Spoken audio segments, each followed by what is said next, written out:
will happily participate in releasing any further leaks that they have because the truth should be out there. What does she have to fear if she's telling the truth? Rest assured that based on the investigation we've done, the text messages we have, the receipts that'll go along with that complaint, she's dead in the water. Was no victim here. She was in control, she was in power, and she took over this film. Such a brat that she wanted to control every scene, wanted to see all the dailies, wanted to do her own cut and did her own cut of the movie. All this is very unusual for just an actress in the film, even if she's the lead, and that she's now tried to turn this whole thing into a PR victory for her to get past what appears to be the fact that she is an egotistical. It looks like Blake Lively is done. Megyn Kelly has been on the warpath to expose every lie Blake has ever told, and the evidence that she's laying out just destroyed Blake's case. I will happily participate in releasing any further leaks that they have, because the truth should be out there. What does she have to fear if she's telling the truth? But you can rest assured that based on the investigation we've done, the text messages, we have the receipts that'll go along with that complaint, she's dead in the water. Megyn Kelly is using her own lawyer to bring crucial evidential receipts to the table that proves once and for all that Blake has been lying and twisting the truth right from the start. But Blake's reasons might be far more sinister and narcissistic than anyone could ever imagine. Blake Lively was no victim here. She was in control, she was in power, and she took over this film from using her bestie Taylor Swift and her husband Ryan Reynolds to intimidate Justin Baldoni to threatening producers that she would boycott the film if her absurd demands weren't met. She was such a brat that she wanted to control every scene, wanted to see all the days, wanted to do her own cut, and did her own cut of the movie. All this is very unusual for just an actress in the film, even if she's the lead.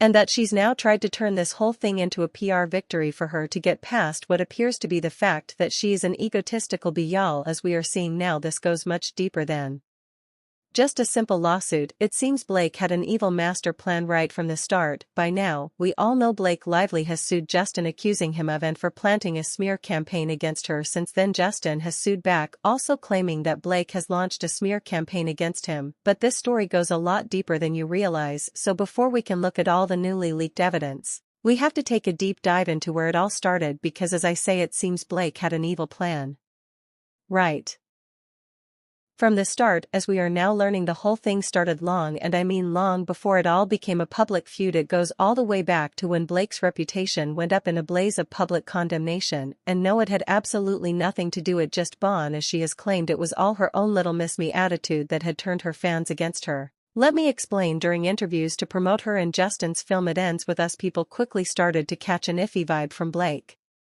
Curious fans were quick to dig up old interviews of Blake, and oh boy, people were disgusted with what they found. As often happens when these stars drop a movie, people start digging around for other interviews of them, etc. And it was just sort of a course of, well, like, she seems like kind of a jerk, wow. She's like kind of a bully, she's rather mean. So to rescue her public perception, she opted on her defensive horse, and she blamed Justin and his PR team for planting negative stories about her. And as part of her Please Love Me Again strategy, Blake did a New York Times piece to shift focus from herself onto Justin to make him look like the real monster and her like a victim. Only problem is there's now concrete proof that the New York Times manipulated text messages and left crucial details out of text messages to deliberately paint Justin in the worst light possible. They literally were moving texts in between text and emojis to sort of make it sound worse. But hold up, doesn't this sound just all a bit too familiar? She has made herself into the new Amber Heard, and he is the new Johnny Depp. Remember how Amber Heard did the exact same thing to Johnny Depp in 2018 with the snub piece about him in the Sun newspaper, where she also painted him as a monster and herself as a victim? I mean, Amber even came out of hiding to show her support for Blake.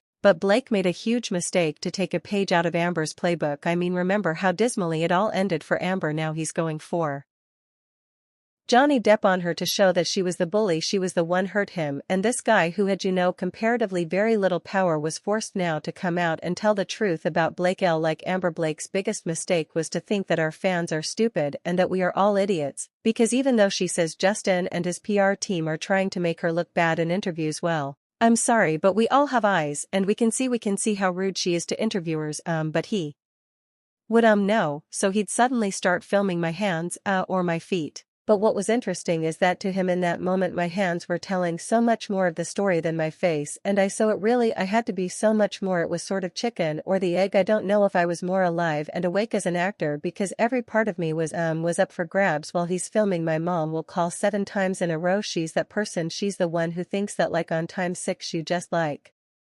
didn't see that she was calling, so she's just going to keep calling. We can see how she makes it all about herself, like in this clip where she was asked about her husband but instead made it all about her hair care line. And then you turned around and you were just as supportive of Ryan. What is it like to my hair care company, Blake Brown? My goodness precious, it's been crazy. It's been a crazy week, and most of all, we can see how she has toned it to the theme of the movie and how little regard she seems to have for actual victims. As in this next clip, this movie is going to affect people and they're going to want to tell you about their life. So if someone understands the themes of this movie, comes across you in public, and they want to really talk to you, what's the best way for them to be able to talk to you about this? How would you recommend they go about it? Like asking for like my address or my phone number or like my location share? I could just location share you and then we could No wonder her fans turned on her, and just like Johnny Depp's lawyers absolutely destroyed Amber Heard, Justin Baldwin's lawyer is gearing up to crush Blake Lively into oblivion. Literally, are you going to sue Blake Lively too into oblivion? Megyn, wait till you see this lawsuit. Oh yeah, and fun fact, Megyn Kelly's lawyer is also representing Justin Baldoni.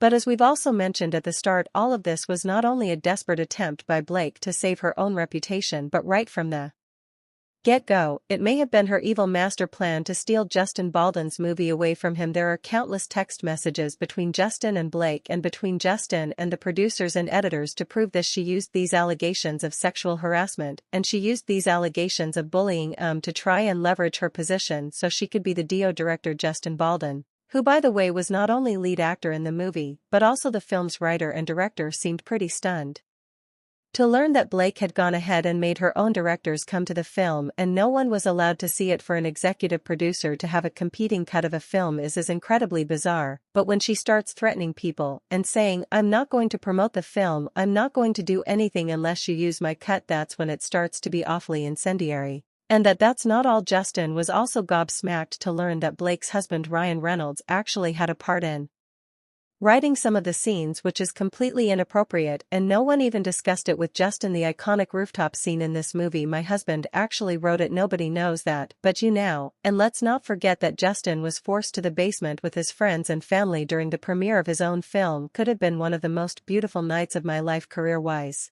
I literally was sent to the basement with all my friends and family for over an hour because I wasn't to be seen. She didn't want me anywhere near her or the rest of the cast. Blake Lively was such a brat that her and Ryan Reynolds specifically requested during the premiere that they did not want him to attend his own. This is just more proof that she wanted to steal the film and have the spotlight only on herself. But now the tables are slowly turning, and things are looking real bleak for Blake because Justin's lawyer is ready to unpack a whole lot of evidence against her documents.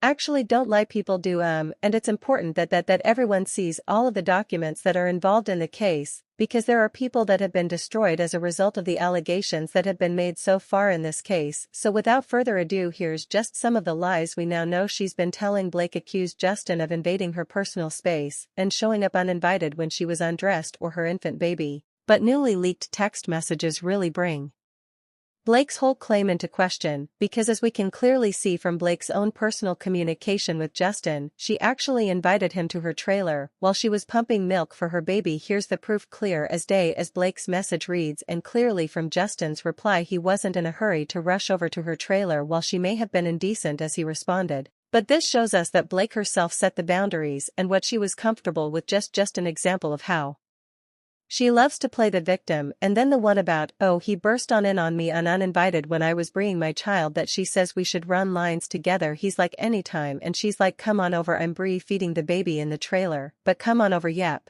Blake accused lead producer and best friend of Justin Baldoni, Jamie Heath, of showing highly inappropriate and pornographic material to her. Blake explained the incident away as some truly horrific episode of her being, but her lawsuit admitted some pretty